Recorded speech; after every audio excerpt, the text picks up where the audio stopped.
Welcome to the Meet Crete podcast, where we sit down and talk with people who make Crete run every day. Hi, I'm Dave. I'm one of the creative producers in the communications department at Crete Carrier. Today, we're going to talk with someone who's been here for quite a while and has an interesting job. I know him, but I don't get to see him every day. It's a pleasure to have Issac Phillips here in the studio. Yeah, thanks for having me. Thanks for coming in. I appreciate it. I don't get to see you every day.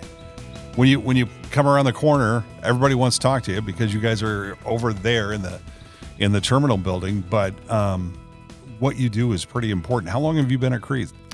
Yeah, so next week will be 18 years. Next week, wow. Sure doesn't feel like it, but it went fast. What did you do prior to coming to Crete? Yeah, so I was kind of your typical college student. I didn't know exactly what I wanted to do. I played sports a couple years at college, moved down here to Lincoln, and was still attending school and working full-time at an insurance company and working part-time at a golf store. And I sold clubs to who was then the vice president of operations at Crete. And he asked me what I was doing, and I said, well, I'm kind of doing this and that. And he goes, well, why don't you come out and we'll teach you about trucking? And kind of looked at him. I said, Lee, I don't know anything about trucking. And, well, we'll teach you. So 18 years later, here I am. So wow. So you came in here completely blind. Any kind of. Did you ever have thoughts prior to that? I would like to work in the transportation industry. I didn't. I grew up in small town Nebraska, central Nebraska, and closest thing I came to farming or anything like that was living across the street from a hayfield. So, so no big trucks or anything. You weren't driving heavy equipment or anything like that. It's just. I wasn't. You literally fell into this job. Yeah, literally fell into it. What was the first thing you did when you came here? So I worked night and weekend operations, which, I know night and weekend operations can get a bad rap, but I'll tell you what, I learned a lot in my couple of years that I spent there because you deal with everything. I would imagine, yeah. Yeah, it's a good experience. Let's talk a little bit about you first before we delve into what you do now. You got a family? I do. Been married 10 years now. 3 kids, 7, 5, and 2. So they keep me busy. Yeah, it's a lot of fun. And it's loud. It is loud, yes. Is there a lot of sharing in the household? They do fairly well. I can't complain. Good. So good. The one thing I know about you in your personal life, you're an outdoors guy. You play a lot of golf, and you're outside a lot. I do, yeah. We don't spend a whole lot of time in the house unless we have to. So, I've always been active myself, and the kids are the same way. Wife's the same way. So the TV's not on very often when it's nice out. So, if the sun's out, you're out. That's right. That's right. You're a big football fan too, right? Yep. Cornhusker fan through and through. Also a Green Bay Packer fan. Got up to my first Packer game this last year. Oh, cool. So, yeah, Lambeau was quite the experience. Now, was it 40 below zero, like everybody's first experience? It was middle of November. Oh, man. It was an overtime game against the Cowboys. They won on a field goal, so it was a good time. Oh, that's a good game to watch. Yeah, it was. What's it going to be like this year? Time will tell. I'm not a Jordan Love believer, but my fingers are crossed. So we'll see. It keeps it interesting, I think. It does. Are you secretly rooting against the Jets now? I'm still a Rodgers guy, so if he does well, I'm happy. Good. All right, cool. So you come to work here, you don't know anything, you work the overnight shift for a while. How did you get to where you are now, and tell us what your title is?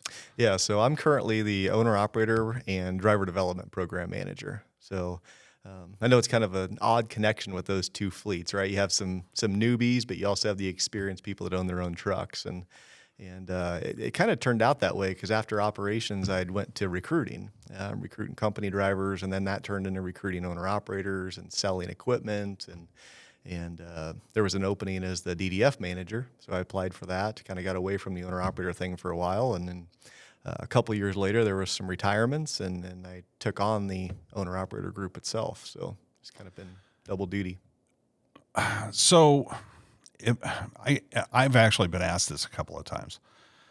How do you make the decision to become an owner-operator? What is that tipping point between I want to be a company driver, everything's taken care of, I don't have to worry about it, to you do everything, you're responsible for everything, but you make more money? Yeah. It's the American dream, right? Yeah.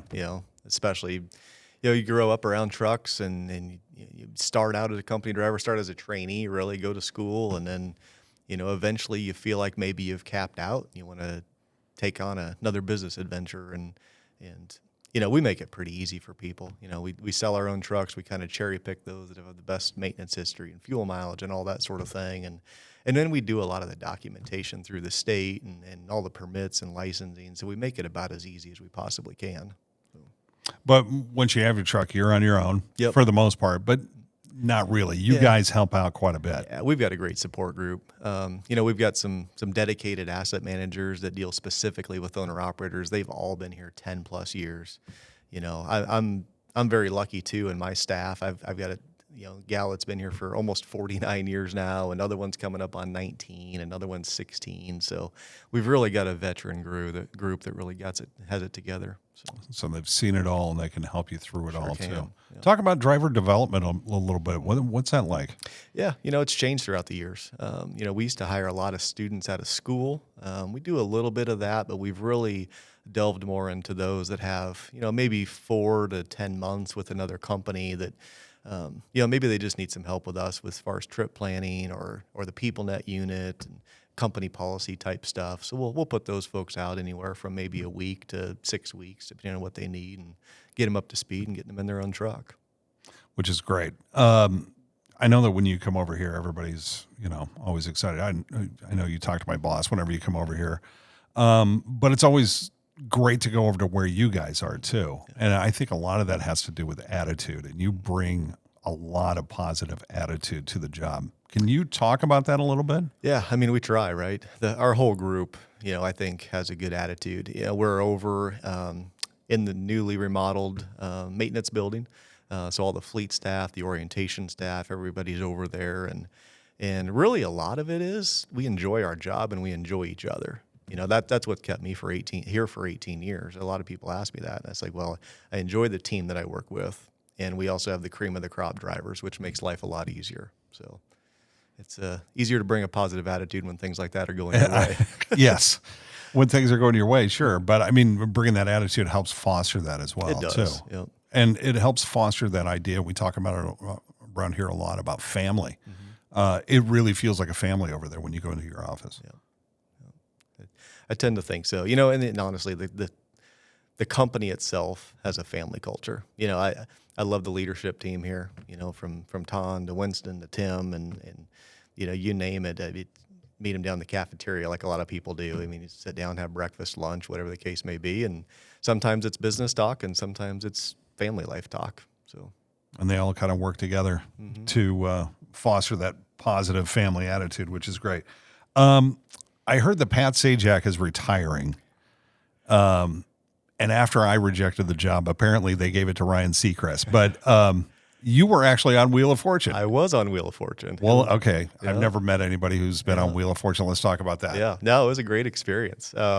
My grandpa had watched the show since it started. Back then it would have been 25 years ago, I believe it was. He'd applied, never heard back. And he calls me one Monday at work and he said, "Hey, you want to go on Wheel of Fortune?" And I said, "Well, where'd this come from?" And he goes, "Well, I've been applying for years, and they called me, and they want to have me come and do a grandparent and adult grandchild event." I said, "Well, that sounds like fun. What do we have to do?" And he goes, "Well, we got to go to Kansas City and try out." I said, "Well, when's that?" He goes, "Well, in 2 days." And I said, "Well, count me in. Let's do it." And so we went down to Kansas City. We tried out for an entire day. Probably started with a whole auditorium full of people, and they did these tryouts for 3 days. And we get to the end of the first day, and there's about 8 of us left. And they said, "If you make the contestant pool, you'll get a letter in the mail. And if you don't get a letter, thanks for coming." Wow. So we kind of headed back thinking, well, it was at least a cool tryout experience. And then he got a phone call 3 days later, and they wanted us to go down to Disney. They were doing a joint venture because it was Disney's 25th and Wheel of Fortune's 25th. So we got to go down there and film the show. So it was a pretty cool experience. So how did you do? We won. We got all 3 toss-ups correct. And we were rolling through the first puzzle, already knew it. And somebody rolled a bankrupt. So kind of ruined our puzzle experience, but we still got all 3 toss-ups. So. Wow. Yeah, it's kind of funny. We were competing. The 2 other couples on our show were both from the South, and one of our toss-up questions ended up being snow shovel. So that was kind of a freebie for us. Yeah, no kidding. That's basically January Yes. through. Yeah, just January through January around here. Yeah. So, wow, what a cool experience, especially with your grandfather. I didn't know that. That's awesome. Definitely a bucket list item for him. So Yeah. So you get a trip to Disney World. You're on Wheel of Fortune. Pat Sajak, he's just aggressive and horrible, right? Pat's a great guy. He was really down to earth. That's what I heard. Spend time, chit-chatting with the contestants, and just really personable guy. What a great experience. Yeah, it was a lot of fun. Very cool. Last thing, and then we'll kind of wrap this up. What is it that you like the most about working here? You've been here 18 years, so you obviously like it. What is it that you like the most about what you do? I truly just like the people. I'm fortunate enough. Some people would call it unfortunate, but I work with my brother. Yeah. I've worked with him since I was 15 years old, and he's just followed me around everywhere I go. So I get to work with him every day. And then, like I said, I mentioned the years of experience that the other staff has, and I've been fortunate to work with them for a long period of time. And we talk about the family culture, but it really is. I mean, talk about grandkids and kids and events going on, and it's a good time. I think you and Derek should have a show. We should look at that. Yeah. Maybe we'll put you guys on a mic, and that'd be great. Thanks for coming in today. I appreciate thanks for it. having me. Great to sit down with you. And thank you for watching the Meet Crete podcast. As a reminder, you can find weekly updates, driver stories, and more episodes of this podcast on the Crete Carrier YouTube channel. We'll be back to find out more about the people we work with inside Crete Carrier and Schaefer Trucking in the next episode of Meet Crete.